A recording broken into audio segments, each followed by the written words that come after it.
அப்படின்றதுக்கும் அதற்கும் சம்மந்தம் இல்ல.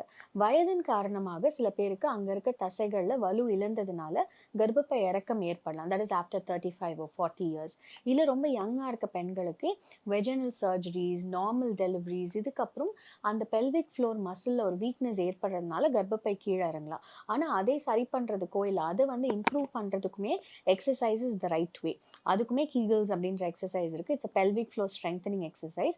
ஸோ அந்த எக்ஸர்சைஸஸ் பண்ணணுமே தவிர, வெயிட்ஸ் தூக்குறது, இந்த மாரியான விஷயங்கள ஸ்டாப் பண்ணணும் அப்படின்ற அவசியம் கிடையாது.